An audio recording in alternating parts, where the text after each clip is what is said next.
CMR Shopping Mall grand opening on 10th September in Miapur.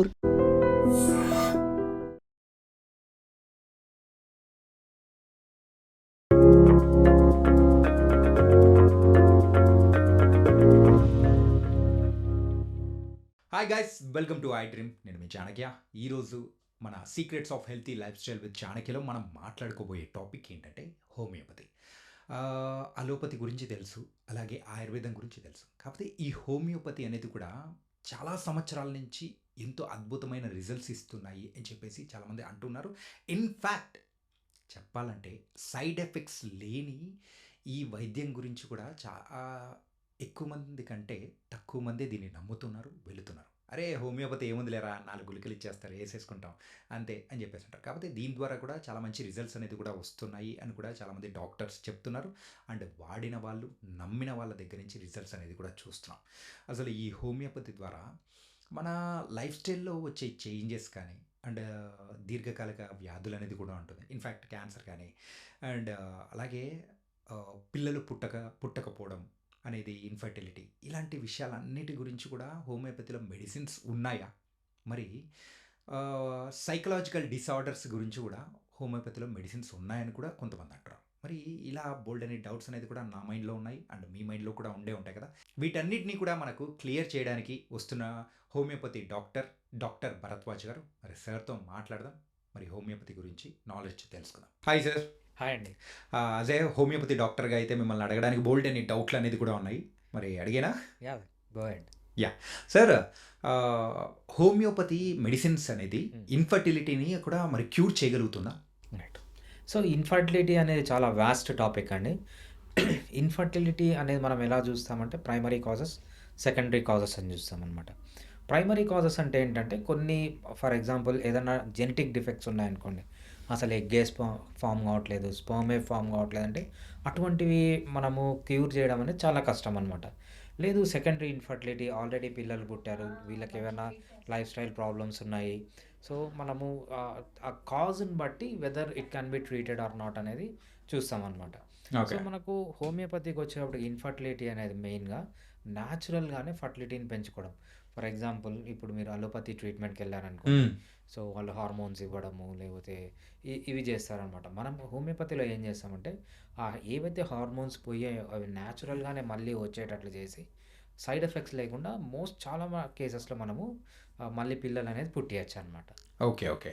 అంటే ఇందులో అన్ని స్టేజెస్కి అయితే వర్కౌట్ అవుతుంది, కానీ కొన్ని స్టేజెస్కి వరకు మాత్రం ఈ పనిచేస్తుంది అంటారు. రైట్. అన్ని స్టేజెస్కి ఏ సిస్టమ్ ఆఫ్ మెడిసిన్లో ఉండదండి. సో స్టేజ్ని బట్టి ఉంటుంది అనమాట, అంటే కాజ్ని బట్టి. అసలు కొంతమందికి మనము ప్రైమరీ సెల్ అంటాం అనమాట, ప్రైమార్డియల్ సెల్ అంటాం అనమాట. అంటే ఇక్కడి నుంచే స్పర్మ్ అనేది ఫామ్ అవుతుంది, లేకపోతే ఎగ్ అనేది ఫామ్ అవుతుంది. ఆ జమ్ లేరే లేదనుకోండి, సో అది అలోపతి అయినా ఒకటే, హోమియోపతి అయినా ఒకటే. సో మనము కాజ్ని బట్టి whether it can be treated or not అని డిసైడ్ చేస్తామన్నమాట. కొన్ని కాజెస్ క్యాన్ బి ట్రీటెడ్, కొన్ని cannot be treated, whether it is homeopathy or allopathy doesn't matter అది. ఓకే. ఈ హోమియోపతి విషయానికి వచ్చేటప్పటికి మన లైఫ్ స్టైల్స్ విషయాలలో కొన్ని ప్రాబ్లమ్స్ అనేది కూడా రెగ్యులర్గా వస్తూ ఉంటాయి. ఏంటంటే మనం ఫుడ్ సరిగ్గా తీసుకోకపోవడం వల్లనో లేకపోతే ఇలాంటి వాటి వల్ల లైక్ కొన్ని మెంటల్ ఇష్యూస్ అనేది కూడా వస్తుంటాయి, లైక్ డిప్రెషన్ కానీ యాంగ్జైటీ కానీ. ఇలాంటి వాటికి అంటే క్యూర్ చేయడానికి హోమియోపతిలో మెడిసిన్స్ ఉన్నాయా? సో మీరు చెప్పేది చూస్తుంటే మెయిన్గా ఎమోషనల్ బ్యాక్గ్రౌండ్ ఉన్న ఇష్యూస్ గురించి మాట్లాడుతున్నారు. యా. సో మనము ఒక హ్యూమన్ బీయింగ్ ఫామ్ కావాలంటే 3 లేయర్స్ ఉంటాయి అన్నమాట. ఒకటి ఫిజికల్, అంటే ఫిజికల్గా ఎలా ఉన్నాడు. ఒకటి ఫిజియలాజికల్ అంటే మన ఫంక్షన్స్ ఎలా ఉన్నాయి, రెస్పిరేటరీ సిస్టమ్ ఎలా ఉంది, డైజెస్టివ్ సిస్టమ్ ఎలా ఉంది. ఇంకా థర్డ్ లెవెల్ వచ్చి సైకలాజికల్ అంటాం అనమాట. ఈ సైకలాజికల్ లెవెల్ అంటే మన సైకాలజీకి సంబంధించి. దీంట్లో బేసిక్ అంటే మనం ఏంటంటే ఎమోషన్స్ అంటాం అనమాట. ఈ ఎమోషన్స్ అనేవి మన బేసిక్. ఈ ఎమోషన్స్ పైన సైకాలజీ అంతా బిల్డ్ అయి ఉంటుంది అనమాట. సో మనకు దీంట్లో 5 యూనివర్సల్ ఎమోషన్స్ అంటాం. సో మిగిలినవన్నీ పార్షియల్లీ చార్టెడ్ ఎమోషన్స్ అంటాం అనమాట. సో ఈ ఎమోషన్కి సంబంధించినవి ఏవన్నా కూడా, ఫర్ ఎగ్జాంపుల్ యాంగర్ అనేది ఒక ఎమోషన్, ఫియర్ అనేది ఒక ఎమోషన్, డిస్గస్ట్ అంటే విరక్తి అదొక ఎమోషన్, సో ఎంజాయ్మెంట్ అనేది ఒక ఎమోషన్, అదే సాడ్నెస్ అనేది ఒక ఎమోషన్ అనమాట. ఈ 5 ఎమోషన్స్. దీంతోపాటు మనము సర్ప్రైజ్ అంటాము. సో కొంతమంది అది ప్రైమరీ ఎమోషన్ అంటారు. అదేవిధంగా జలసీ అనేది ఒక ఎమోషన్. ఇవన్నీ ప్రైమరీ ఎమోషన్స్.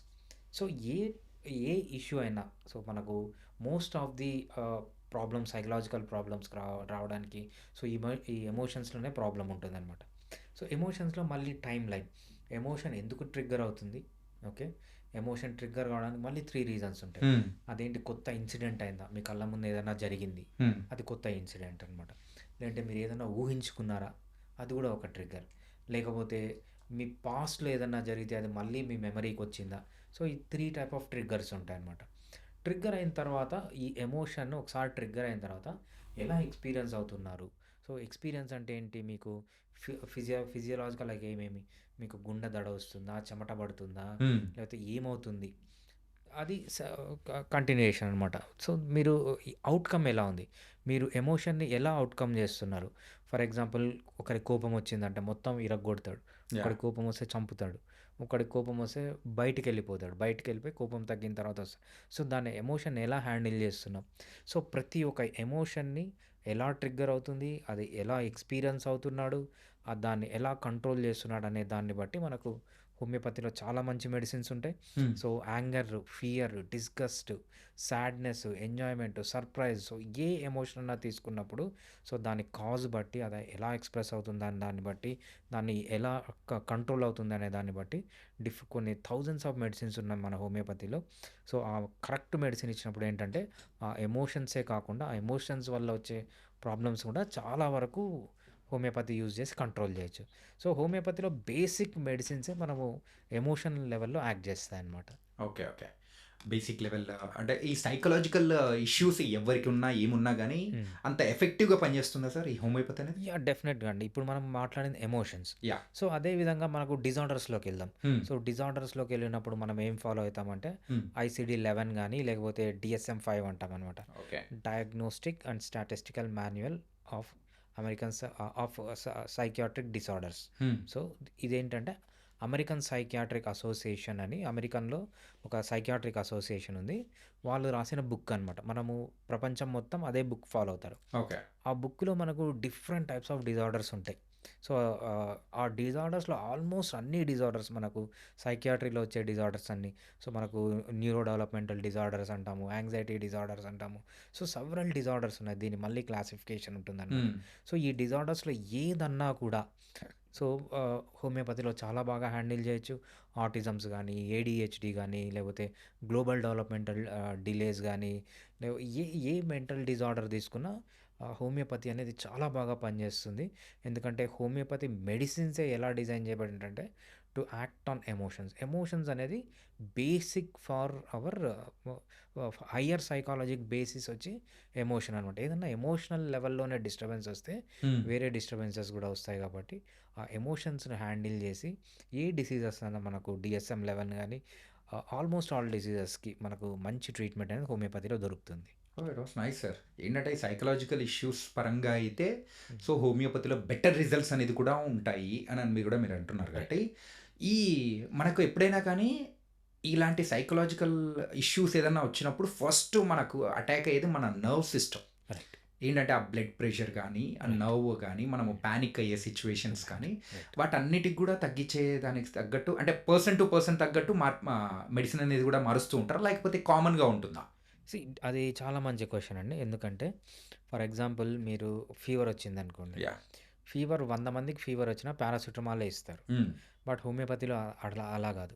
ఓకే. 100 మందికి ఫీవర్ వస్తే 100 డిఫరెంట్ మెడిసిన్స్ ఇస్తారనమాట. హోమియోపతి ఏంటంటే ఇండివిడ్యువలిస్టిక్. ఓకే. సో ఈ పర్సన్‌కి ఈ సింప్టమ్స్ ఉన్నప్పుడు ఈ మెడిసిన్. హ్మ్. అదే సేమ్ అదే ఎవరికైనా సైకియాట్రిక్ డిజార్డర్ ఉందని, ఏడీహెచ్‌డీ ఉంది ఎవరికన్నా ఒక చిన్న పిల్లవాడికి. నాకు 100 మంది పిల్లలొస్తే 100 మందికి 100 డిఫరెంట్ మెడిసిన్స్ ఇస్తాననమాట. ఆ! ఇదేంటంటే హైలీ ఇండివిడ్యువలిస్టిక్.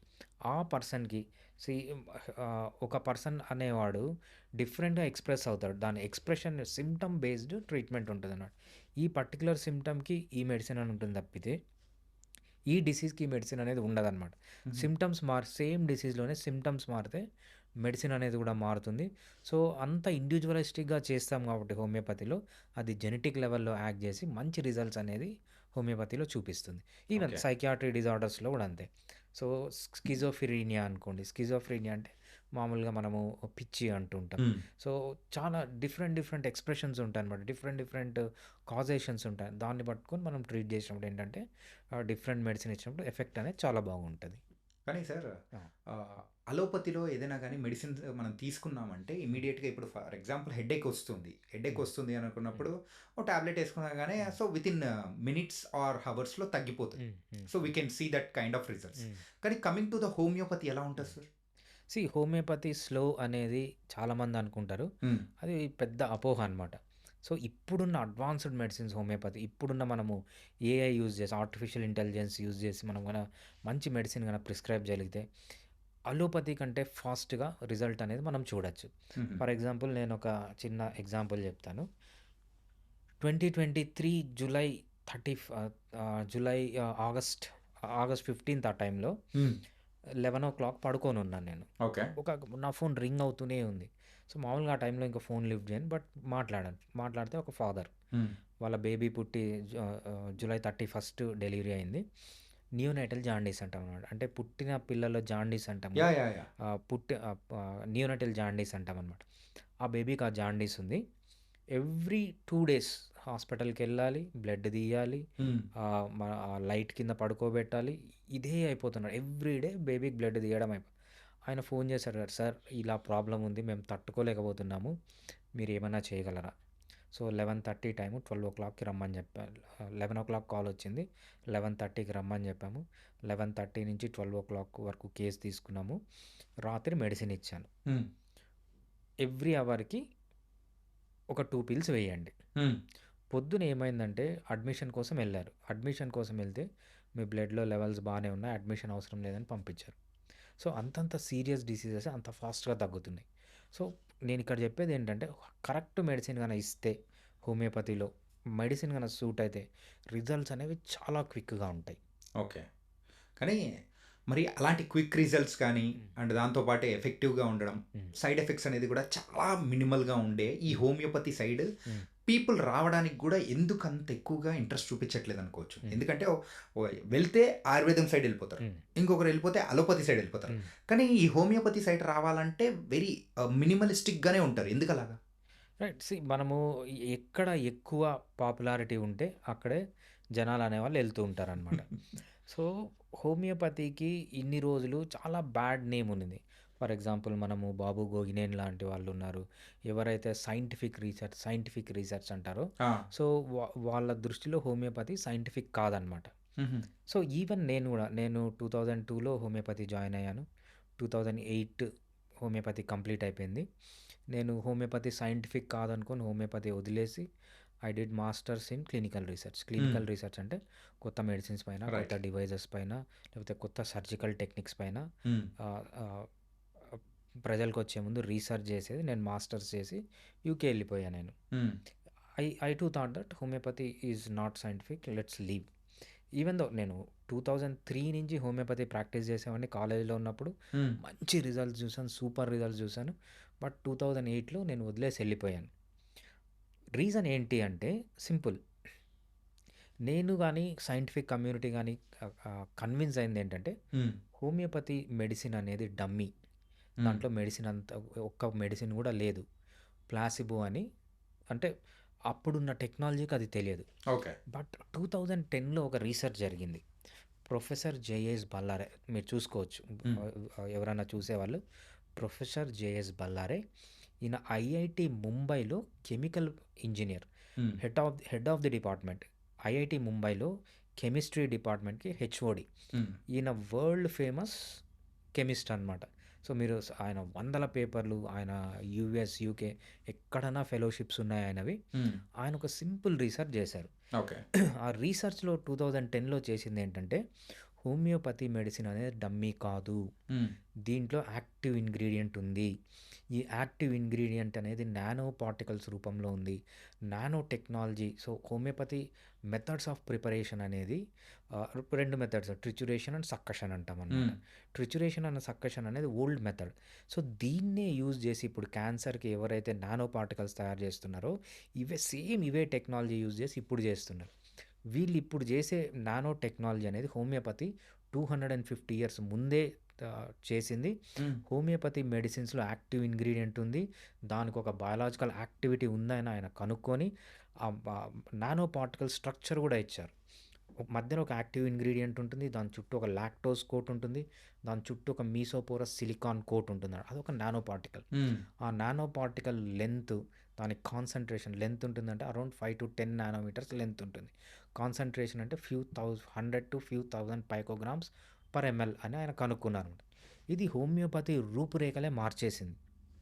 ఈ పేపర్ ఫస్ట్ రాసిన పేపర్ ఆయన.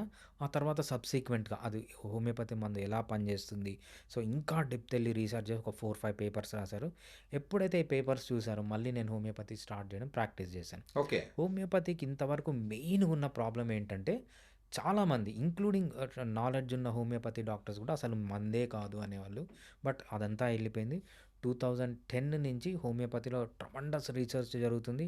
ఈవెన్ చాలామంది హోమియోపతి డాక్టర్స్ వాళ్ళ ఆస్తులు అమ్ముకొని హ్మ్. రీసెర్చ్ చేసి హోమియోపతి చాలా బాగా పనిచేస్తుంది అని సైంటిఫిక్‌గా ప్రూవ్ చేసిన వాళ్ళు కూడా చాలా ఉన్నారనమాట. సో, హోమియోపతి అనేది చాలా పవర్‌ఫుల్ మెడిసిన్. వీళ్ళు ఇప్పుడు చేస్తున్నది హోమియోపతి 250 ఇయర్స్ ముందే చేసింది. సో, అంత తక్కువ క్వాంటిటీలో ఉంటుంది కాబట్టే హోమియోపతిలో చాలా ఎఫెక్టివ్‌గా పనిచేస్తుంది. సైడ్ ఎఫెక్ట్స్ లేకుండా పనిచేస్తుందనమాట. మరి యాహ్! హోమియోపతి మెడిసిన్‌లో ఉన్న ఆ నానో పార్టికల్స్ అది కూడా 250 ఇయర్స్ బ్యాక్ మనం రైట్. చేశారు హ్మ్. అని చెప్పేసి ఆ పేపర్స్ ద్వారా కూడా వచ్చాయని చెప్పారు. రైట్. కాకపోతే ఈ క్యాన్సర్‌ని క్యూర్ చేసే విధానంలో కూడా ఈ హోమియోపతి మెడిసిన్ అనేది కూడా ఎంతవరకు సక్సీడ్ అయిందనుకోవచ్చు? రైట్. సీ హోమియోపతికి ఉన్న మనం ఇప్పుడు ఒక డిఫెక్ట్ గురించి మాట్లాడుకున్నాం. అవును. హోమియోపతిలో ఫస్ట్ ప్రాబ్లమ్ ఏంటంటే, హోమియోపతి మెడిసిన్‌లో మెడిసిన్ అనేది ఉందా లేదా జస్ట్ షుగర్ పిల్సా అది. ఆ! అది క్లియర్ అయిపోయింది. హ్మ్. నెక్స్ట్ ఏంటంటే, మనకు ఫార్మకోడైనమిక్ అండ్ ఫార్మకోకైనెటిక్ ప్రిన్సిపల్స్ అని ఉంటాయి. హ్మ్. పీకే అంటాము, పీడీ అంటాము. ఫర్ ఎగ్జాంపుల్ ప్రపంచంలో ఏ వస్తువు మీ బాడీలోకి ఎంటర్ అయినా హ్మ్. దానికి పీకే, పీడీ పారామీటర్స్ అనేవి ఉంటాయి. ఓకే. పీకే, పీడీ అంటే ఏం లేదు. పీకే అంటే ఫార్మకోడైనమిక్స్. ఫార్మకోడైనమిక్స్ అంటే మీరు ఏదన్నా ఒక వస్తువు మీ బాడీలోకి తీసుకుంటే, మీ బాడీలో అది ఏం చేంజెస్ చేస్తుందనే దాన్ని ఫార్మకోడైనమిక్స్ అంటామనమాట. ఓకే. సీ ఒక వస్తువు మీ బాడీలో తీసుకున్నప్పుడు, ఆ వస్తువు మీ బాడీలో కొన్ని చేంజెస్ చేస్తది. మీ బాడీ గూడా ఆ వస్తువుకి కొన్ని చేంజెస్ చేస్తది గదా! హ్మ్. దాన్నేమంటామంటే ఫార్మకోకైనెటిక్స్ అంటామనమాట. ఫార్మకోకైనెటిక్స్ అంటే ఒక మెడిసిన్ గానీ, ఈవెన్ మంచినీళ్ళు, హ్మ్. మనం తాగే వాటర్‌కి గూడా ఫార్మకోకైనెటిక్స్, ఫార్మకోడైనమిక్స్ ఉంటాయి. ఓకే. మనం తీసుకునే ఆక్సిజన్ ఎయిర్‌కి గూడా ఫార్మకోకైనెటిక్స్, ఫార్మకోడైనమిక్స్ అనేవి ఉంటాయి. ఫార్మకోడైనమిక్స్, ఫార్మకోకైనెటిక్స్ అంటే ఏంటంటే, ఒక పదార్థం ఎక్కడ అబ్జర్వ్ అయితుంది, బాడీలో ఎలా డిస్ట్రిబ్యూట్ అవుతుంది, డిస్ట్రిబ్యూట్ అయినాక ఎలా మెటబలైజ్ అవుతుంది, హ్మ్. మెటబలైజ్ అయినాక బాడీ నుంచి ఎలా ఎలిమినేట్ అవుతుంది. ఏడీఎంఈ అంటామన్నమాట. Absorption, distribution, metabolism, elimination. ఇదేంటంటే what the body does to the drug. Okay. Next ఏంటంటే what the drug does to the body. Hmm. For example చెప్పాలంటే, మీకు కడుపులో బాగా యాసిడ్ ఉంది, మంట పెడుతుంది. హ్మ్. బయట నుంచి యాంటాసిడ్ తీసుకుంటారు. కడుపులో యాసిడ్ అనేది యాసిడ్. బయట నుంచి యాంటాసిడ్ అనేది బేస్. యాసిడ్, బేస్ కలిసి న్యూట్రలైజ్ అయ్యి కడుపు నొప్పి తగ్గిస్తుంది. అది ఆహా! మెకానిజం. ఓకే. ఈ ఫార్మకోడైనమిక్ ప్రిన్సిపల్స్, ఈ ఫార్మకోకైనెటిక్ ప్రిన్సిపల్స్ హోమియోపతి మెడిసిన్స్‌కి లేదు. హ్మ్. ఇది సెకండ్ లాక్యూనా అనమాట. అంటే హోమియోపతి మెడిసిన్ సైంటిఫిక్ కాదు అనడానికి రీజన్ ఏంటంటే ఇది second. But what is homeopathy? Homeopathy అనేది still evidence based medicine. For example cancer ఉంది. హ్మ్. రిపోర్ట్స్‌లో మీకు క్యాన్సర్ కనిపించింది. హోమియోపతి మెడిసిన్ వాడండి. మళ్ళీ రిపోర్ట్స్ తీయండి. హ్మ్. క్యాన్సర్ తగ్గింది. లేకపోతే ప్రోస్టేట్ ఎన్లార్జ్‌మెంట్ ఉంది. మీకు అల్ట్రాసౌండ్‌లో తెలిసిపోతుంది. హ్మ్. హోమియోపతి మెడిసిన్ ఇవ్వండి. హ్మ్. ఇచ్చిన 6 మంత్స్‌కో, 8 మంత్స్‌కో మళ్ళీ తీయండి. ప్రోస్టేట్ అనేది నార్మల్ అయిపోతుంది. So, homeopathy is still an evidence based medicine. మనకి ఏదైతే ఈ మధ్యలో రీసెర్చ్ ఉందో, ఫార్మకోడైనమిక్స్ గానీ, ఫార్మకోకైనెటిక్స్ గానీ ఇంకా లేదనమాట. ఇది లేకపోవడానికి రీజన్ ఏంటి అంటే, ఒక్క ఫార్మకోడైనమిక్ టెస్టు, ఒక ఫార్మకోడైనమిక్ మనం క్లినికల్ ట్రయల్స్ అంటారు చూసారా? అవును. Phase 1, phase 2, phase 3, phase 4. హ్మ్. అంతకుముందు ఇన్ సిలికో అంటారు. సిలికాన్‌లో అంటే కంప్యూటర్‌లో డిజైన్ చేయడం. ఇన్ విట్రో, ఇన్ వైవో అంటారు. ఇన్ విట్రో అంటే ఒక అనిమల్ పార్ట్ బయటికి తీసి హ్మ్. దానిపైన డ్రగ్ పెట్టి, ఫర్ ఎగ్జాంపుల్ కడుపు నొప్పి మెడిసిన్ ఉంది. అనిమల్ ఇంటెస్టైన్ బయటికి తీస్తారు. దానిపైన మెడిసిన్ ఏస్తారు. ఇంటెస్టైన్ ఎలా రియాక్ట్ అవుతుందో చూస్తారు. హ్మ్. దీన్ని ఏమంటామంటే ఇన్ విట్రో స్టడీస్ అంటారనమాట. హుహు. ఓకే. నెక్స్ట్ ఏంటంటే ఇన్ వైవో ఒక ఎలకని తెచ్చి దానికి కడుపు యాహ్! నొప్పి వచ్చే మెడిసిన్ ఇస్తారు. తర్వాత కడుపు నొప్పి తగ్గే మెడిసిన్. దీన్ని ఏమంటారు ఇన్ వైవో అంటారనమాట. హ్మ్. ఇవి ఇన్ విట్రో స్టడీస్ గానీ, ఈ ఇన్ వైవో స్టడీస్ గానీ, ఇన్ సిలికో స్టడీస్ గానీ, లేకపోతే ఫేజ్ 1 గానీ, ఫేజ్ 2 గానీ, ఫేజ్ 3 గానీ, ఫేజ్ 4 గానీ, దీంట్లో ఏమంటామంటే మనము ఏవైతే ఈ పారామీటర్స్ అన్నీ చెప్పానో ఇవన్నీ కనుక్కోవడానికి స్టడీస్ చేస్తారు. హ్మ్. ఈ స్టడీ చెయ్యాలి అంటే కొన్ని వందల కోట్లు ఖర్చవుతుంది. ఓకే. ఈ వందల కోట్లు ఎవరు ఖర్చు పెట్టగలరు? ఫర్ ఎగ్జాంపుల్ మీకు ఒక ఫార్మా కంపెనీ ఉంది. మీరు వందల కోట్లు ఎందుకు ఖర్చు పెడతారు? అంతకంటే ఎక్కువ రిటర్న్ వస్తుందనే కదా! ఎందుకు రిటర్న్ వస్తుంది అలోపతి మెడిసిన్స్ కంటే? అలోపతి మెడిసిన్‌లో రీసెర్చ్ చేసినా మీకు ఒక ఫార్మా కంపెనీ ఉంది. హ్మ్. మీరు ఒక 800 కోట్లో, 1000 కోట్లో ఖర్చు పెట్టి ఒక క్లినికల్ ట్రయల్ చేశారు. అక్కడ ఏమి ఇస్తారంటే మీకు పేటెంట్ రైట్ అనేది ఇస్తారనమాట. హుహు. ఆ పర్టిక్యులర్ మీరు కనుక్కున్న మెడిసిను మీరు 10 సంవత్సరాల వరకు మీరు తప్ప ఇంకా ఎవ్వరూ దాన్ని తయారు చేయకూడదు. మీరు మాత్రమే మీకు నచ్చిన రేట్‌కి అమ్మగలరు అని మీకొక పేటెంట్ రైట్ ఇస్తారనమాట. అవును. ఆ పేటెంట్ రైట్ వచ్చినప్పుడే మీరు 1000 కోట్లు ఖర్చు పెడతారు. 10,000 కోట్లు ఖర్చు పెడతారు. 1,00,000 కోట్లు రిటర్న్ తీసుకుంటారు. హ్మ్. హోమియోపతిలో పేటెంట్ రైట్ అనేది లేదనమాట. హుహు. హోమియోపతి మెడిసిన్ ఎవరు కనబెట్టినా ఎవ్వరన్నా తయారు చేసుకోవచ్చు. సో, ఎప్పుడైతే ఆ పేటెంట్ రైట్ లేదో ఇంత ఇంత డబ్బులు ఖర్చు పెట్టి రీసెర్చ్ అనేది హోమియోపతిలో జరగట్లేదు. హుహు. సో, స్టిల్ హోమియోపతిని ఇంకా అన్‌సైంటిఫిక్ అని ఎందుకంటారంటే ఈ రీజన్. ఏదైతే గ్యాప్ ఉందో ఈ గ్యాప్‌ని క్లోజ్ చేయాలి. మీరేమడిగారంటే క్యాన్సర్ గురించి. యాహ్! రైట్. క్యాన్సర్ గురించి రీసెర్చ్ జరగాలంటే మనం ఇంత డీప్‌గా రీసెర్చ్ చేయాలి. హ్మ్. రైట్? సైంటిఫిక్‌గా రావాలంటే. But homeopathy medicines cancer cure చేయవంటే చాలా కేసెస్ కొన్ని వందల, వేల, లక్షల కేసెస్ హోమియోపతి డాక్టర్లు క్యూర్ చేస్తున్నారు. హోమియోపతి డాక్టర్ దగ్గరికి ఎట్లాంటి కేసెస్ వస్తాయంటే హ్మ్. నాకే ఒక కేస్ వస్తుందనమాట. ఆ పేషెంటు ఉప్పల్లో ఉంటారు. ఓకే. 80 ఇయర్స్ ఆమెకి. Stomach cancer. హ్మ్. స్టమక్ క్యాన్సర్ వచ్చి నిమ్స్‌కెళ్లారనమాట. హ్మ్. నిమ్స్‌కెళ్తే మనం ఇప్పుడు ఏమీ చేయలేము. ఆమెకి సెకండరీస్ వచ్చేసాయి. మొత్తం బ్రెయిన్, స్పైనల్ కార్డు అదే సెకండరీస్ బాగా వచ్చేసాయి. తీసుకొని వెళ్ళిపోండి అని చెప్పాను. వాళ్ళు కాంటాక్ట్ చేశారు. ఓకే. మీరేమన్నా చేయగలరా? రండి ట్రై చేస్తానని చెప్పాను. పేషెంట్‌కి కడుపు నొప్పి ఉండింది. బ్లడ్ వామిటింగ్స్ ఉన్నాయి. హ్మ్. అసలు ఏమి తిన్నా అసలు ఏం వంట పట్టట్లేదు. పేషెంట్ సివియర్ పెయిన్‌లో ఉంది. ట్రీట్మెంట్ స్టార్ట్ చేసిన తర్వాత స్లోగా పెయిన్ తగ్గింది. హ్మ్. రైట్? తినడం మొదలుపెట్టింది. హ్యాపీగా ఉందామె. ఇలా ట్రీట్ చేశాం. హోమియోపతి డాక్టర్ల దగ్గరికి వచ్చే కేసెస్ ఫైనల్ స్టేజ్‌లో ఇంకా ఎవ్వరూ చేయలేమన్నప్పుడు తీసుకొనొస్తున్నారు. సరే ఏ స్టేజ్‌లో ఉన్న క్యాన్సర్స్‌ని క్యూర్ చేయగలుగుతదంటారు? అంటే ఫైనల్ స్టేజ్‌లో ఉన్న క్యాన్సర్స్‌ని కూడా క్యూర్ చేయగలుగుతుందా? రైట్. సో, హోమియోపతి ఏంటంటే మనకు ఏ స్టేజ్‌లో ఉన్న క్యాన్సర్‌ని క్యూర్ చేస్తుందని ఇంతవరకు తెలియదు. హ్మ్. బట్ అంత డీప్ రీసెర్చ్ జరగలేదు మనకు.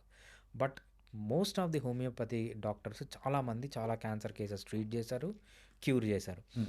ఏదైతే మనం ఆ సైంటిఫిక్ స్టడీ అంటామో phase 1 clinical trials, phase 2 clinical trials, phase 3 clinical trials, phase 4 clinical trials, in vitro studies, in vivo studies, in silico design ఇలా చేసి ఇంత సైంటిఫిక్‌గా చేస్తేనే మనము ప్రిసిషన్‌గా చెప్పగలము. అలోపతి వాళ్ళు చెప్పినట్టు ఈ మెడిసిన్ ఇలా పనిచేస్తుంది. ఓకే. ఇక్కడ అబ్జార్బ్ అవుతుంది, ఇక్కడ డిస్ట్రిబ్యూట్ అవుతుంది, ఇక్కడ మెటబలైజ్ అవుతుంది, ఇక్కడ ఎలిమినేట్ అవుతుంది. లేకపోతే ఇదంతా కైనెటిక్స్. డైనమిక్స్ అంటే ఏంటంటే ఇది బ్లడ్‌లోకి ఇక్కడ వెళ్తుంది. ఈ పాత్వేని ట్రిగ్గర్ చేస్తుంది. ఈ పాత్వేని ట్రిగ్గర్ చేసి ఇలా క్యాన్సర్ తగ్గిస్తుంది. ఇవన్నీ మనకు లేవు. హ్మ్. బట్ హోమియోపతి ఏంటంటే జస్ట్ ఎవిడెన్స్ బేస్డ్ మెడిసిన్. ముందు, తర్వాత అంత సైంటిఫిక్ రీసెర్చ్ అనేది హోమియోపతిలో లేదు. ఈ సైంటిఫిక్ రీసెర్చ్ జరగాలంటే హోమియోపతి మెడిసిన్స్‌కి పేటెంట్ రైట్ ఇవ్వాలి. హ్మ్. పేటెంట్ రైట్ ఇస్తే అప్పుడు డబ్బులున్న వాళ్ళు ముందుకొచ్చి రీసెర్చ్ చేస్తారు. దానివల్ల డిసడ్వాంటేజెస్ అంటే it becomes costly. Okay. So, మనకు ఏ ఏదైతే తక్కువ ప్రైస్‌లో వస్తుందో ఏంటంటే దాని బ్యాక్‌గ్రౌండ్‌లో కూడా రీసెర్చ్ కూడా అంత కాస్ట్ పెట్టరనమాట. సో, దీనివల్ల ఏంటంటే ఇంకా అంత డీప్‌గా అంటే అలోపతి వాళ్ళు మెడిసిన్ పైన రీసెర్చ్ చేసినంత డీప్‌గా హోమియోపతిలో మెడిసిన్‌కి రీసెర్చ్ లేకపోవడానికి కారణం ఏంటి అంటే ఇది. బట్ హోమియోపతి క్యాన్సర్‌లో పనిచేయదంటే కొన్ని వందల, వేల కేసెస్ చూశాను. హోమియోపతి క్యాన్సర్‌లో చాలా ఎక్సలెంట్‌గా పనిచేస్తుంది. Wow! It was great news sir. కాకపోతే నమ్మే వాళ్ళే చాలా తక్కువ మంది ఉంటారు. యాహ్! ఎక్కువ వెళ్ళడం అంటే అలోపతి సైడ్‌కి వెళ్ళిపోతూ ఉంటారు. నమ్మేవాళ్ళు అంటే ఫర్ ఎగ్జాంపుల్ 'బాబు గోగినేని'లా అంటున్నారు. ఆ! లేకపోతే ఒక ఎండీ ఎండీ ఆంకాలజిస్ట్ ఎవరన్నా ఉన్నారనుకోండి. నేను పోయి ఎండీ ఆంకాలజిస్ట్‌తో మాకు హోమియోపతిలో మంచి మెడిసిన్ ఉంది. క్యాన్సర్ తగ్గుతుంది అని చెప్తారు. ఆయన ఒకడే అంటాడు. హ్మ్. మీ ఫార్మకోకైనెటిక్స్ ఏంటి? మీ ఫార్మకోడైనమిక్స్ ఏంటి? అంటాడు. Okay. I have no answer. హుహుహు.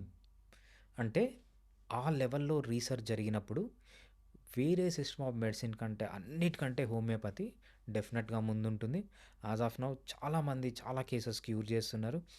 ఏవైతే అలోపతిలో ఇంకా మెడిసిన్స్ లేవు, లేకపోతే దీనికి సర్జరీ తప్ప వేరే గతి లేదు అనే కేసెసే మా దగ్గరికి ఎక్కువ వస్తున్నాయన్నమాట. అంటే సీరియస్గా, అంటే పెద్ద పెద్ద కేసెస్, కాంప్లెక్స్ కేసెస్. అటు సైడ్ మొత్తం ఆశలు వదిలిపెట్టుకున్న తర్వాత ఇంక లేదు అనుకున్న టైంలో ఇక్కడికి రైట్. చేస్తున్నారు. For okay. ఎగ్జాంపుల్ ఎస్ఎస్పి అని ఒక డిసీజ్ ఉంటుందండి. హ్మ్. సబక్యూట్ స్క్లీరోజింగ్ పాన్ఎన్సెఫలైటిస్ అని. హ్మ్. అలోపతిలో మెడిసినే లేదు దానికి. చిన్న పిల్లలకి వస్తుంది. ఆహా! వచ్చిన 1.5 ఇయర్ టు 2 ఇయర్స్లో ఆల్మోస్ట్ 95% ఆఫ్ ది పిల్లలు చనిపోతారు. ఓకే.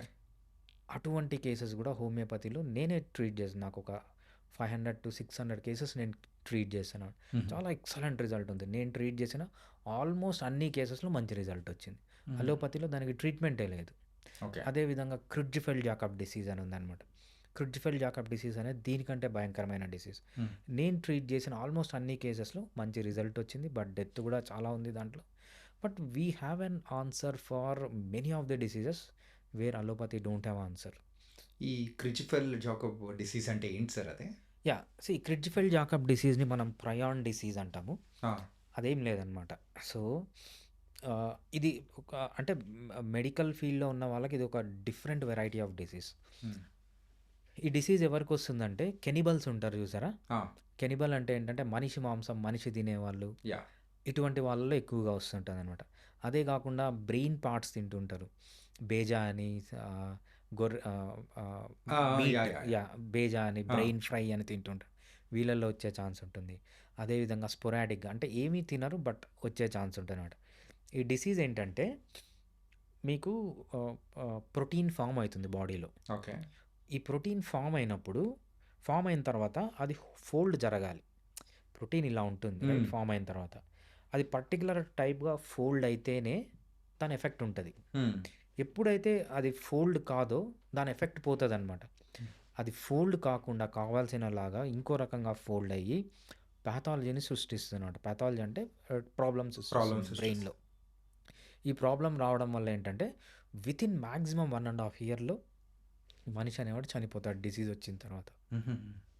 ఈ డిసీజ్ ఎంత రేర్ అంటే 10 లక్షల మందిలో సంవత్సరానికి 10 లక్షల మందిలో ఒకరికి వస్తుంది. మనం 10 లక్షల మందిని తీసుకుంటే 1 పర్టికులర్ ఇయర్లో ఒకరికి వస్తుంది అనమాట. అంత రేర్ డిజార్డర్. దీనికి అలోపతిలో మెడిసినే లేదు. హోమియోపతిలో నేను చాలా కాపాడలేకపోయాను కానీ అంతమందిని. బట్ ఫర్ ఎగ్జాంపుల్ బాగా అగ్రెసివ్గా ఉన్నాడు పేషెంట్, దానివల్ల అంటే సైకలాజికల్ పైన చాలా ప్రాబ్లమ్స్ వస్తాయి. సో తట్టుకోలేనంత షివరింగ్ వస్తుంది, లేకపోతే జర్క్స్ వస్తున్నాయి. హోమియోపతిలో కంట్రోల్ చేయొచ్చు. హ్మ్. పేషెంట్ మెమరీ పోతుంది, అసలు గుర్తుపట్టలేకపోతున్నాడు. కొంతవరకు మెమరీ తీసుకుని రావచ్చు. అల్జీమర్స్. ఆల్జీమర్స్ అంటే మెమరీ లాస్. అదేవిధంగా బాగా వాయలెంట్గా అవుతున్నాడు, కనపడడం వల్లంతా కొడుతున్నాడు, హ్మ్. దాన్ని తగ్గియచ్చు.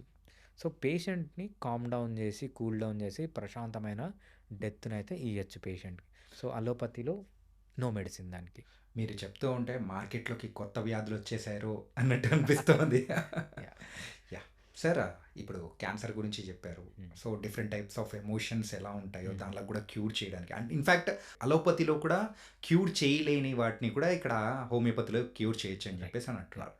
Okay sir. అండ్ కాకపోతే మన లైఫ్ స్టైల్ దానికి సంబంధించి వస్తే మన రెగ్యులర్‌గా Hmm. అబ్బాయిలకు ప్రాబ్లమ్ ఏంటంటే పొట్ట, బట్ట. Hmm. ఓకే. Hmm. ఆ బట్ట Hmm. మెయిన్‌గా హెయిర్ అనేది కూడా ఫాల్ అయిపోతూ ఉంటుంది. Correct. సో తొందరగా బాల్డ్ హెడ్ అనేది కూడా వచ్చేస్తుంటది. Hmm. మరి దానికి సంబంధించి ఏమన్నా హోమియోపతిలో ఉన్నాయా? హెయిర్ ఫాల్ అనేది ఒక సిమ్టమ్. ఓకే. హెడేక్ అనేది ఒక సిమ్టమ్ రైట్. హ్మ్. ఎండలో తిరిగి వస్తే హెడేక్ రావచ్చు, నిద్ర సరిగా లేకపోతే హెడేక్ రావచ్చు, బ్రెయిన్ ట్యూమర్లు, బ్రెయిన్ క్యాన్సర్లు ఉన్న హెడేక్ రావచ్చు. హ్మ్. హెడేక్ అనేది ఇట్స్ నాట్ ఎ డిసీజ్, హ్మ్. It the symptom of many diseases. హ్మ్. హెయిర్ ఫాల్ అనేది కూడా ఒక డిసీజ్ కాదు. హ్మ్. కొన్ని వందల డిసీజెస్ ఉన్నాయి హెయిర్ ఫాల్ రావడానికి కారణాలు. కారణాలు. హ్మ్. వందల రోగాలు. ఈ రోగంలో ఏదన్నా as a symptom you can lose hair. ఈ వందల డిసీజెస్ పక్కన పెడితే దీంట్లో మెయిన్గా 3 డిసీజెస్ ఉన్నాయన్నమాట. ఈ 3 డిసీజెస్ వల్ల 99 మందికి హెయిర్ ఫాల్ అవుతుంది. ఇంకా కొన్ని వందల వేల డిసీజెస్ ఉన్నావా అది ఓన్లీ 1%, వాళ్ళని తీసి పక్కన పెట్టేద్దాం. ఓకే. మెయిన్గా 3 టైప్స్ ఆఫ్ డిసీజెస్ ఉన్నాయి హెయిర్ ఫాల్కి. ఫస్ట్ ఏమంటామంటే అలపేషియా ఎరేటా అంటామన్నమాట. అలపేషియా ఎరేటా అంటే పేను కొరుకుడు అని చిన్న చిన్న ప్యాచెస్లో పోతుంది అసలు. అది ఫస్ట్ డిసీజ్. అదేంటంటే ఆటో ఇమ్యూన్ డిజార్డర్ అంటామన్నమాట. ఆటో ఇమ్యూన్ డిజార్డర్ అంటే ఏం లేదు, నార్మల్గా మన బాడీ బయట నుంచి వైరస్ కానీ బ్యాక్టీరియా వస్తుంది, దాన్ని చంపాలి. కొన్ని కండిషన్స్లో ఏమవుతుందంటే మన బాడీ టిష్యూస్ని మన బాడీ ఒక ఫారిన్ బాడీ లాగా ఐడెంటిఫై చేసి దాన్ని చంపడం మొదలు పెడుతుంది. ఈ కండిషన్లో మన హెయిర్ ఫాలికల్ని ఒక ఫారిన్ బాడీ అనుకుని చంపుతుంది అనమాట. అదేంటంటే అలపేషియా ఎరేటా. ఓకే, అలపేషియా ఎరేటాకి హోమియోపతిలో ఎక్సలెంట్ మెడిసిన్ ఉంది, దానికి తిరుగులేదు. ఓకే, మంచి మెడిసిన్. ఇంకా వేరే సిస్టమ్ ఆఫ్ మెడిసిన్లో ఎక్కడ దానికి మెడిసిన్ లేదు. ఉన్నా కూడా స్టెరాయిడ్స్ వాడతారు. స్టెరాయిడ్స్ అంటే స్ప్రింగ్ లాగా పట్టి పెట్టడం, వాడినన్ని రోజులు తగ్గుతుంది, స్టెరాయిడ్ స్టాప్ చేస్తే మళ్ళీ డబల్ అవుతుంది, త్రిబల్ అవుతుంది. దాన్ని అలపేషియా యూనివర్సాలిస్ అంటాం, టోటాలిస్ అంటాం, దాంట్లోకి వెళ్తుంది. బట్ హోమియోపతిలో అలా కాకుండా మంచిగా క్యూర్ చేయొచ్చు. ఇది ఫస్ట్ రకమైన హెయిర్ ఫాల్. రెండోది టీలోజన్ ఎఫ్లూయమ్ అంటాం. టీలోజన్ ఎఫ్లూయమ్ అంటే మనము విమెన్లో చూసే కామన్ హెయిర్ ఫాల్. ఉమెన్కి బట్టతల రాదు, బట్ హెయిర్ డెన్సిటీ అనేది తగ్గిపోతుంది. సో ఇదంతా ఏంటంటే టీలోజన్ ఎఫ్లూయమ్. ఈ టీలోజన్ ఎఫ్లూయమ్ అనేది వ్యాస్ట్ అనమాట. మళ్ళీ కొన్ని వందల రీజన్స్ వల్ల టీలోజన్ ఎఫ్లూయమ్ కావచ్చు. ఆల్మోస్ట్ ఆల్ టీలోజన్ ఎఫ్లూయమ్ని హోమియోపతిలో బాగా తగ్గించవచ్చు. నెక్స్ట్ వచ్చేది మెయిల్ ప్యాటర్న్ బాల్నెస్ అంటే బట్టతల. సో ఇక్కడ పోవడం కానీ లేకపోతే ఇక్కడ పోవడం కానీ. ఈ బట్టతల అనేది ఏంటంటే ఎప్పుడైతే డిహెచ్టీ రిసెప్టార్స్ అని ఉంటాయి, డైహైడ్రోటెస్టోస్టిరాన్ రిసెప్టార్స్, ఈ రిసెప్టార్స్ ఎవరికైతే తలలో ఎక్కువ ఉంటాయో వాళ్ళకి హెయిర్ పోతుంది. ఇవే రిసెప్టార్స్ బాడీ పైన ఎక్కువ ఉంటే బాడీ పైన హెయిర్ ఎక్కువ వస్తుంది. సేమ్ రిసెప్టార్ స్కాల్ప్లో ఉంటే హెయిర్ పోతుంది. సేమ్ రిసెప్టార్ బాడీ పైన ఉంటే హెయిర్ ఎక్కువ అవుతుంది. ఇదే రిసెప్టార్ తలలో తక్కువ ఉన్నింది అనుకోండి, మంచి హెయిర్ ఉంటుంది వాళ్ళకి. ఈ రిసెప్టార్ బాడీ పైన తక్కువ ఉన్నింది అనుకోండి, హెయిర్ తక్కువ ఉంటుంది అనమాట. సో ఇవన్నీ 3 టైప్స్ ఆఫ్ డిసీజెస్. ఏదైతే బట్టతల అంటామో, బట్టతలకి హోమియోపతిలో సక్సెస్ రేట్ అనేది నాట్ ఈవెన్ 1%. 100 మంది వస్తే ఒకరికి కూడా మేబీ 500 మందిలో ఒకరికి తగ్గచ్చేమో. బట్టతలకు హోమియోపతిలో ట్రీట్మెంట్ అనేది లేదు. బట్టతలకు బెస్ట్ ట్రీట్మెంట్ అంటే ఫస్ట్ హెయిర్ ఫాలికల్స్ ఉంటే మెనాక్సిడిల్ ఫినస్ట్రైడ్ వాడాలి. ఫినస్ట్రైడ్ అనేది పెళ్ళి అయ్యి పిల్లలు పుట్టిన వాళ్ళు మాత్రమే వాడాలి. మెనాక్సిడిల్ అనేది అందరూ వాడచ్చు, మెన్ విమెన్ అందరూ వాడచ్చు. చాలా మంచిగా పనిచేసి ఇవన్నీ అలోపతిక్ మెడిసిన్స్ నేను చెప్పాను. మగవాళ్ళకి ఆల్రెడీ హెయిర్ రూట్ కూడా పోయిందంటే ట్రాన్స్ప్లాంట్ చేసుకొని మెనాక్సిడిల్ ఫినస్ట్రైడ్ వాడాలి. ఇది ట్రీట్మెంట్ పరంగా. హోమియోపతిలో అలపేషియా ఎరేటాకి, యూనివర్సాలిస్కి, టోటాలిస్కి మంచి ట్రీట్మెంట్ ఉంది. అదేవిధంగా టీలోజన్ ఎఫ్లూయమ్కి చాలా మంచి ట్రీట్మెంట్ ఉంది. బట్ ఏదైతే male pattern baldness, female pattern baldness, బట్టతల అంటే నో ట్రీట్మెంట్. మన ప్రజలు చేసే తప్పు ఏంటంటే ఈ హెయిర్ ఫాల్ దాన్ని అన్నిటికీ ఒకటే ఎవరో తైలం కనబెట్టినారంటారు. ఏ హెయిర్ ఫాల్కైనా ఇదే వాడతారు. సో అది చాలా తప్పు అనమాట. అందుకే ఒక క్వాలిఫైడ్ డాక్టర్కి క్వాలిఫికేషన్ లేని వాళ్ళకి డిఫరెన్స్ ఏంటంటే క్వాలిఫైడ్ వాళ్ళకి కరెక్ట్గా తెలుస్తుంది. సో ఇది టీలోజన్ ఎఫ్లూయమ్, ఇది ఆటో ఇమ్యూన్ డిజార్డర్, ఇది పెయిన్ కొరుకుడు డిజార్డర్. సో దీన్ని ఆటో ఇమ్యూన్ డిజార్డర్, ఇది టీలోజన్ ఎఫ్లూయమ్, దీనికి వేరే కాజ్ వేరే, ట్రీట్మెంట్ వేరే. బట్టతల దీనికి కాజ్ వేరే, ట్రీట్మెంట్ వేరే. సో ఆ డయాగ్నోస్ చేసి ట్రీట్మెంట్ చేసే కెపాసిటీ ఉండగలగాలి అంతే తప్పితే ప్రతి ఒక్క హెయిర్ ఫాల్కి ఒక తైలం లాగా అది చాలా రాంగ్ అనమాట. అది సరే సార్, ఇప్పుడు ఈ తైలం గురించి టాపిక్ వచ్చింది కాబట్టి ఊరికే చెప్పండి సార్. ఏంటంటే ఇంత పొడుగు జుట్టు వేసేసుకొని ఇట్లాంటివన్నీ చెప్తుంటారు కదా. ఇన్ఫ్యాక్ట్ ఆయుర్వేదంలో అయినా, అలోపతిలో అయినా, హోమియోపతిలో అయినా కానీ సో అంత పెరిగే ఛాన్సెస్ ఏమైనా ఉంటాయా? నేను అదే చెప్తున్నా. కొంతమందికి ఒకరికి ఎందుకు మంచి జుట్టు ఉంటుంది, ఒకరికి ఎందుకు తక్కువ జుట్టు ఉంటుంది అంటే మగవాళ్ళకి రీజన్ ఏంటంటే డిహెచ్టీ అని ఒక రిసెప్టార్. డిహెచ్టీ అంటే డైహైడ్రోటెస్టోస్టిరాన్ అనేది ఒక హార్మోన్ ఉంటుంది మగవాళ్ళల్లో, ఆడవాళ్ళల్లో కూడా ఉంటుంది, తక్కువ అనమాట. ఈ డిహెచ్టీని తీసుకునే ఒక ప్రోటీన్ స్ట్రక్చర్ ఉంటుంది అంట, దాన్ని ఏమంటామంటే డిహెచ్టీ రిసెప్టార్ అంటాం అన్నమాట. ఈ రిసెప్టారు తలపైన ఎక్కువ ఉందనుకో, ఒకటే రిసెప్టారు అది స్కాల్ప్ పైన ఉంటే హెయిర్ ఫాల్ కలగజేస్తుంది. అదే రిసెప్టార్ బాడీ పైన ఉంటే హెయిర్ గ్రోత్ని ఎక్కువ Growth చేస్తుంది. ఇందాక మీరు అన్నట్టు. రైట్. ఫర్ ఎగ్జాంపుల్ ఒక చార్ల్స్ డార్విన్ ఉన్నాడు. చార్ల్స్ డార్విన్ ఫోటో మనం చూసినప్పుడు బాడీ అంతా బొచ్చు ఉంటుంది ఆయనకి, రైట్, తలపైన ఉండదు. దాని మీనింగ్ ఏంటంటే ఆయనకి తలపైన ఎక్కువ రిసెప్టార్స్ ఉన్నాయి, డిహెచ్డి రిసెప్టార్స్. బాడీ పైన కూడా ఎక్కువ ఉన్నాయి. అందుకు బాడీ పైన ఎక్కువ ఉన్నప్పుడు బాడీ మొత్తం హెయిర్ వచ్చింది, తలపైన ఎక్కువ ఉంది కాబట్టి తలపైన హెయిర్ పోయింది అంటాం అనమాట, రైట్. అదే రిసెప్టారు తలపైన తక్కువ ఉందనుకోండి, ఓకే, బాడీ పైన కూడా తక్కువ ఉందనుకోండి, తలలో మంచి హెయిర్ వస్తుంది, బాడీలో హెయిర్ రాదు. ఒక మనిషికి తలపైన మంచి తక్కువ రిసెప్టార్స్ ఉన్నాయి, బాడీలో ఎక్కువ రిసెప్టార్స్ ఉన్నాయి. అంటే తలపైన మంచి హెయిర్ వస్తుంది, బాడీ పైన కూడా మంచి హెయిర్ వస్తుంది అన్నమాట. సో ఈ రిసెప్టార్ డిస్ట్రిబ్యూషన్ అనేది జెనెటిక్. ఓకే. అది ఫాదర్ నుంచి, మదర్ నుంచి, వాళ్ళ నుంచి రావాలి. ఫాదర్ నుంచి అంటే మన ఫ్యామిలీలో జీన్స్ తలపైన ఎక్కువ డిహెచ్డి రిసెప్టార్స్ ఉంటే వాళ్ళకి హెయిర్ పోతుంది. మనం చూసే అడ్వర్టైజ్మెంట్లు అంటే ఏంటంటే జెనెటికలీ బ్లెస్డ్ వాళ్ళు. ఓకే. జెనెటికలీ బ్లెస్డ్ అంటే వాళ్ళు జెనెటిక్గానే తలపైన డిహెచ్డి రిసెప్టార్స్ చాలా తక్కువ ఉంటాయి కాబట్టి వాళ్ళకి అలా వస్తుంది. వాళ్ళని తీసుకొని అడ్వర్టైజ్మెంట్ చేస్తారు కాబట్టి మనకు అలా కనిపిస్తుంది అంటే చెప్తే, బట్టతల అనేది ప్యూర్లీ జెనెటిక్. ఇది మేబీ ఈ జెనెటిక్స్తో పాటు ఈ టీలోజన్ ఎఫ్లూయమ్ మన లైఫ్ స్టైల్ని బట్టి కొంతవరకు ఉండొచ్చు కానీ but these are purely genetic అనమాట. సో అంత జెనెటిక్ స్ట్రాంగ్గా ఉంటేనే, మంచి జెనెటిక్స్ ఉంటే will get good hair. And so as a డాక్టర్గా మీరు చెప్పండి sir, what kind of fruits మనం తీసుకోవడం వల్ల సో మన లైఫ్ స్టైల్ అనేది కూడా బాగుంటుంది? సో ఏంటంటే కొన్ని ఫ్రూట్స్ నైట్ తినకూడదు, కొన్ని అయితే మధ్యాహ్నం తినకూడదు, ఇట్లాంటివన్నీ వేరియేషన్ చేస్తూ కూడా కొన్ని ఇన్స్టాగ్రామ్ రీల్స్ అనేది కూడా మనం చూస్తున్నాం కదా, మరి దానికి మీరు ఆన్సర్ ఏం చెప్తారు? ఫ్రూట్స్ అనేది చాలా కాంట్రవర్షియల్ టాపిక్ అండి. ఎందుకంటే మనం ఫ్రూట్స్లోకి వెళ్ళే ముందు అసలు ఫ్రూట్లో ఏముంటుంది, ఫ్రూట్లో మంచి చేసే వస్తువులు ఏమున్నాయి, చెడు చేసే వస్తువులు ఏమున్నాయి, అది మనకు పాతకాలం ఫ్రూట్స్లో ఎలా ఉంది, మనము మ్యాన్ క్రియేటెడ్ ఫ్రూట్స్ ఇప్పుడు వచ్చేవన్నీ అంటే మోడిఫైడ్ ఫ్రూట్స్ అంటే ఇప్పుడు ఆ రోజుల నుంచి మనం తినే ఫ్రూట్స్, ఇప్పుడు వచ్చే ఫ్రూట్స్ అన్ని కంప్లీట్ డిఫరెంట్. చెప్తాను నేను ఎగ్జాంపుల్. ఓకే. ఫ్రూట్స్లో మంచి చెడు. ఫ్రూట్స్లో మంచి ఉంది అంటే మంచి మినరల్ ఉంటుంది, మంచి విటమిన్స్ ఉంటాయి, మంచి ఫైబర్ ఉంటుంది. Right. These are good thing about fruit. Protein ఉండదు ఫ్రూట్లో. మంచి ఫైటో హార్మోన్స్ ఉంటాయి, ఫైటో కెమికల్స్ ఉంటాయి, అంటే కొన్ని కెమికల్స్ ఉంటాయి, చాలా మంచిది హ్యూమన్ బీయింగ్కి. ఫ్రూట్లో చెడు వస్తువులు ఏముంటాయంటే షుగర్స్ ఎలా ఉంటాయంటే సుక్రోజ్ లాగా ఉంటాయి. సుక్రోజు, గ్లూకోజు, ఫ్రక్టోజ్ ఉంటుంది అనమాట. ఈ గ్లూకోజు, ఫ్రక్టోజు ఇవే మనకు ఫ్రూట్స్కి తీయదనాన్ని ఇస్తాయి. ఇవి అస్సలు మంచిది కాదు. మన ఒబేసిటీ రావడానికి గ్లూకోజు, ఫ్రక్టోజు అలాంటి షుగర్సే కారణం. మీకు ఒక చిన్న ఎగ్జాంపుల్ చెప్తాను. ఇప్పుడు నేను ఒకసారి అనంతగిరి ఫారెస్ట్కి ట్రెక్కింగ్కి వెళ్ళాను. వెళ్ళినప్పుడు మిడిల్ ఆఫ్ ది ఫారెస్ట్ నాకు ఒక జామ చెట్టు మామిడికాయ చెట్టు కనిపించింది. మామిడికాయలన్నీ బాగా పండిపోయి ఉన్నాయి. అరే ఏంది మిడిల్ ఆఫ్ ది ఫారెస్ట్లో మామిడికాయ చెట్టు ఉందని ఒక మామిడికాయని తీసుకొని కొరికితే పుల్లగా ఉంది, మొత్తం పీచు లోపల. అంటే మన కొబ్బరి పీచు ఎలా ఉందో అలా పీచు ఉందన్నమాట. మొత్తం ఫైబర్, పులుపు ఉంది, తీపి లేదు, ఫైబర్ ఉంది. అంటే ఇక్కడ మంచితనం ఎక్కువ ఉంది, చెడుతనం తక్కువ ఉంది. ఆ ఫ్రూట్స్ని మనం తీసుకొని వచ్చి దాన్ని సెలెక్టివ్ బ్రీడింగ్ చేసి దాన్ని జీన్స్ మార్చేసి మెత్తగా ఉండడానికి దాంట్లో ఫైబర్ తీసేసి తీయగా ఉండడానికి దాంట్లో గ్లూకోజు, ఫ్రక్టోజు పెంచిన ఫ్రూట్స్ మనకు వస్తున్నాయి. సో మనకు ఫ్రూట్ అనేది దాంట్లో మంచి మొత్తం తీసేసి చెడు మొత్తం తింటున్నాం.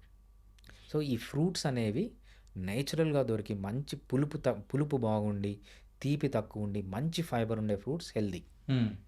ఏవైతే మనం మనిషి తీసుకొని వచ్చి దానికి డిఫరెంట్ పేర్లు పెట్టి బంగినపల్లి అని, ఆ పల్లి అని, ఈ పల్లి అని దాంట్లో మొత్తం ఫైబర్ తీసేసి షుగర్ కంటెంట్ పెంచేసి తినడం అనేది చాలా అన్హెల్దీ ఫ్రూట్.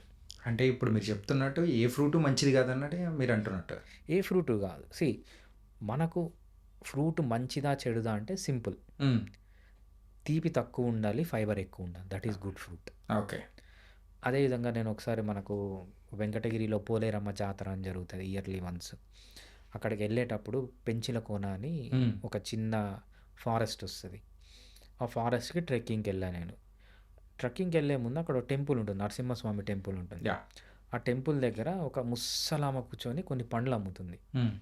అరే ఇది ఏందిరా ఏవో మన నేరేడు పండ్లాగా ఉన్నాయని తీసుకొని చూస్తే నేరేడు పండ్లే ఇంత సైజు ఉన్నాయి. హ్మ్.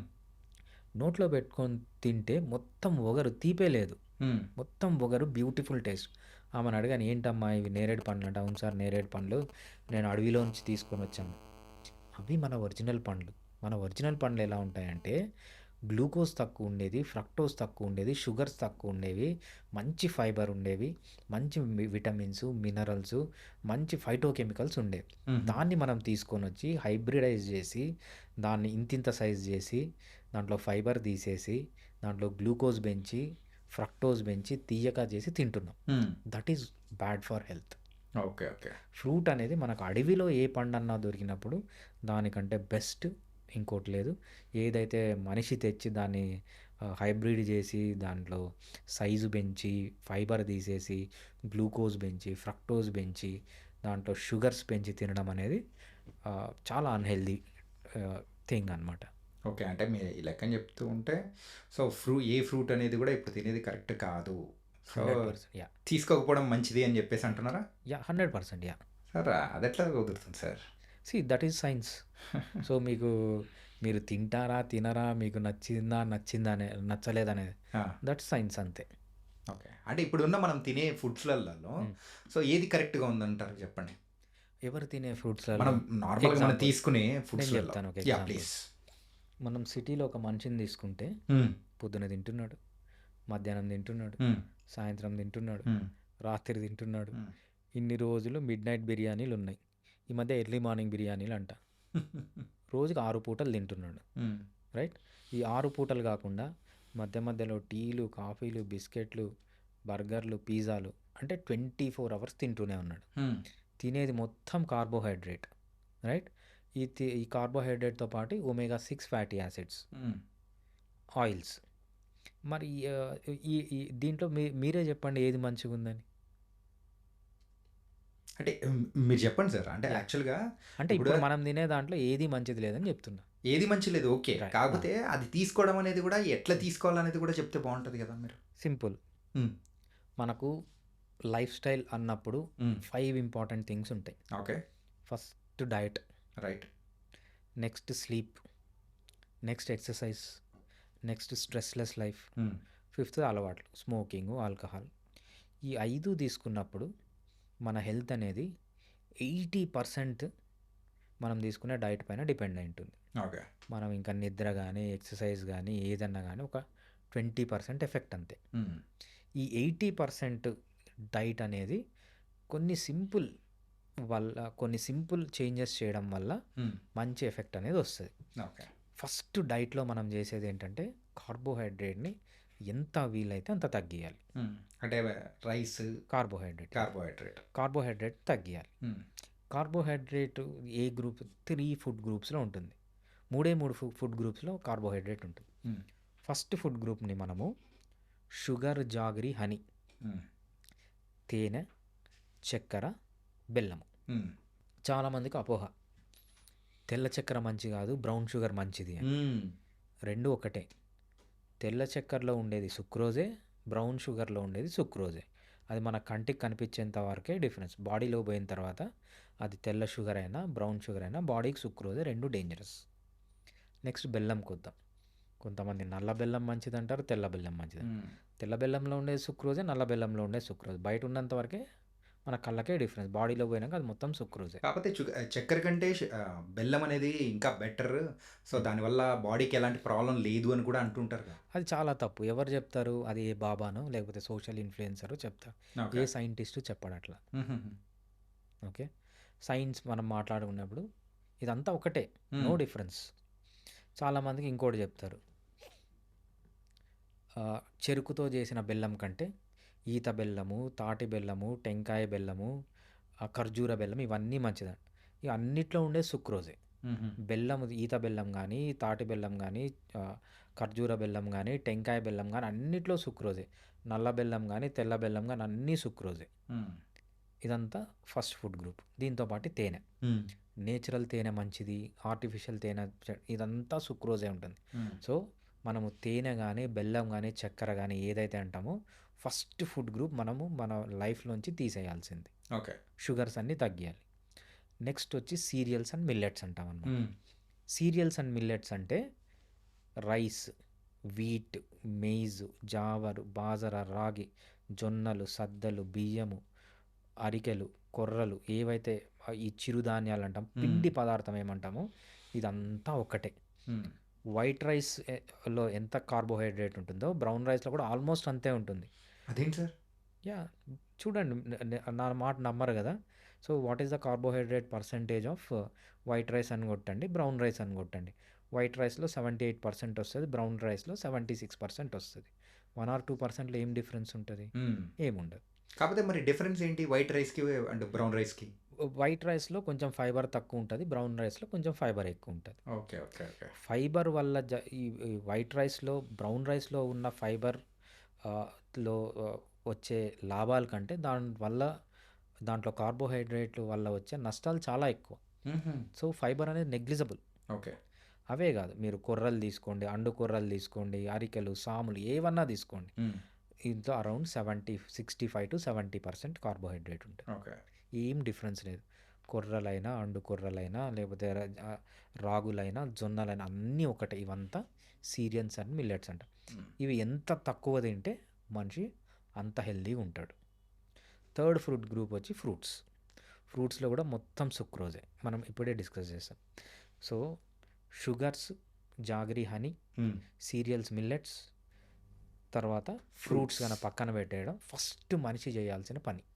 ఫ్రూట్స్‌ని. ఫ్రూట్స్ని కూడా కానీ ఇది మాత్రం పెద్దది సార్ అసలు. యా ఇది నేను ఎక్స్‌పెక్ట్ చేయలేదు. రైట్. ఏంటంటే ఎవరైనా గాని డాక్టర్ దగ్గరికి వెళ్ళాను అంటే బాలేదు అనేటప్పటికి ఫ్రూట్స్ తీసుకోండి అని చెప్పేసి మీరు సజెస్ట్ చేస్తారు. కానీ మీరైతే వాళ్ళందరికీ రివర్స్‌లో ఫ్రూట్స్ అనేది డేంజర్ అని చెప్పేసి ఒక మాట స్టేట్మెంట్ పాస్ చేస్తున్నారు. రైట్, కరెక్టే.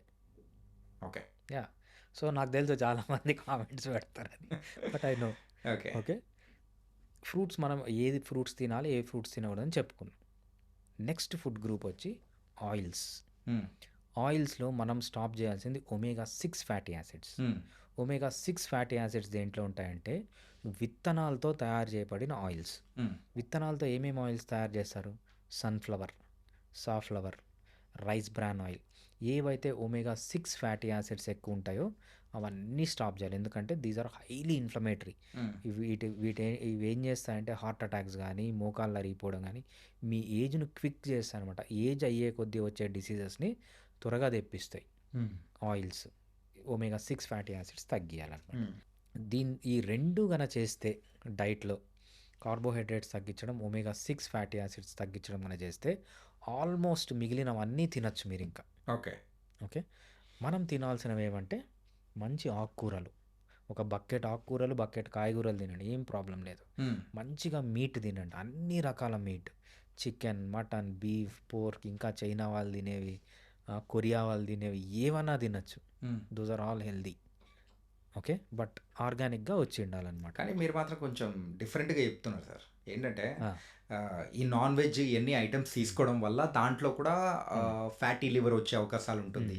అండ్ దానివల్ల కొంచెం డైజెషన్ ఇష్యూస్ అనేది కూడా వస్తాయి అని చెప్పేసి అంటున్నారు. కానీ మీరైతే ఫ్రూట్స్ వద్దంటారు. రైట్, ఈ మీట్ అయితే ఇవన్నీ తీసుకోమంటారు. తీసుకో. Yeah, okay. ఇదే నాకు అర్థం కానిది ఏంటంటే ఇదే అనమాట. మన కంపెనీలు ఏం చేశాయంటే ఈ ఫాస్ట్ ఫుడ్ కంపెనీలు ఏవైతే మన ప్యాక్డ్ ఫుడ్ కంపెనీస్ ఏం చేశాయంటే, సో సీరియల్స్ని, మిల్లెట్ని విలన్గా, హీరోగా చూపించి ఈ మీట్ నుంచి వచ్చే ఫ్యాట్ని విలన్గా చూపించారంట. హ్మ్. అది ప్యూర్లీ తప్పు. సో మనకు రాబర్ట్ లస్టిగ్ అని ఒక సైంటిస్ట్ ఉంటారు. హ్మ్. ఆయన ప్రాసెస్డ్ ఫుడ్ పైన రీసెర్చ్ చేశారు. ఆయన బ్లాగ్స్ ఉన్నాయి, ఆయన యూట్యూబ్ ఛానల్స్ ఉన్నాయి. పబ్మెడ్లోకి కానీ లేకపోతే గూగుల్ స్కాలర్లోకి వెళ్తే ఆయన రాసిన వందల ఆర్టికల్స్ ఉన్నాయి. అవి చదివితే ఏమర్థమవుతుందంటే ఇదంతా ఒక మల్టీనేషనల్ కంపెనీస్ చేసిన ప్రాపగాండా ఇదంతా. హ్మ్. హ్మ్. సో మన ఒరిజినల్ ఫుడ్, మనిషి పుట్టింది ఎప్పుడంటే 3,50,000 సంవత్సరాల ముందు. హ్మ్. 3,50,000 సంవత్సరాల నుంచి మొన్న 11,500 సంవత్సరాల వరకు మనమంతా అడవిలోనే ఉన్నాం. హ్మ్. మగవాళ్ళందరూ హంటింగ్ పోయేవాళ్ళు, ఆడవాళ్ళందరూ ఇంటి పక్కనున్న ఆకులు, అలమలు తీసుకొని వచ్చి ఈవినింగ్ తినేవాళ్ళు. సో దానికి డిజైన్ చేయబడే బాడీ మన, అంతేగాని సీరియల్స్ తినడం, పల్సర్స్ సీరియల్స్ తినడం, మిల్లెట్స్ తినడం, దీనికి అడాప్ట్ అయిన బాడీ మనది కాదు. ఓకే. సో ఏదైతే మన ఒరిజినల్ ఉందో సింపుల్ కార్బోహైడ్రేట్ తగ్గించాలి, ఒమేగా 6 ఫ్యాటీ యాసిడ్స్ తగ్గించాలి, మిగిలినవన్నీ తినొచ్చు. ఓకే. సో మీకు మీట్ తినడం వల్ల, మీట్లో ఉండే ఫ్యాట్ తినడం వల్ల ఎప్పుడు హార్ట్ అటాక్స్ రావు. ఎప్పుడైతే దాన్ని కార్బోహైడ్రేట్తో కంబైన్ చేస్తారో అప్పుడే కొలెస్ట్రాల్ ఫామ్ అవుతుంది, ట్రైగ్లిజరైడ్స్ ఫామ్ అవుతాయి. ఈ ట్రైగ్లిజరైడ్స్ అనేది రెండుగా బాడీలో డిపాజిట్. ఒకటి అబ్డామిన్లో బెల్లీ ఫ్యాట్, స్కిన్ కింద సబ్కుటేనియస్ ఫ్యాట్. మిగిలింది ఏంటంటే కొంతవరకు ఈ కొలెస్ట్రాల్ అనేది మన హార్మోన్స్కి యూజ్ చేస్తుంది, ఎక్సెస్ కొలెస్ట్రాల్ మన హార్ట్లో డిపాజిట్ అవుతుంది. ఓకే. సో ఇది సింపుల్. ఎప్పుడైతే మనము కార్బోహైడ్రేట్ ఎక్కువ తీసుకుంటామో దాంతోపాటు మీరు ఫ్యాట్ తీసుకుంటే ఇంకా డేంజరస్. ఎప్పుడైతే కార్బోహైడ్రేట్ తగ్గించేసి మంచిగా మీట్ తీసుకుంటే చాలా హెల్తీగా ఉంటుందన్నమాట. ఓకే. అండ్ సార్, చిన్నప్పటి నుంచి ఒక డౌట్ సార్. ఈ హోమియోపతి మెడిసిన్స్ అనేటప్పటికి చిన్న వైట్ బాల్స్ టైప్లో వస్తుంది, కానీ ఎందుకు స్వీట్గా ఉంటుంది? రైట్. అన్ని మెడిసిన్స్ అట్లాగే ఉంటుందా? యా, మనము ఒక మెడిసిన్ తీసుకున్నప్పుడు ఒక మెడిసిన్లో 2 పార్ట్స్ ఉంటాయన్నమాట.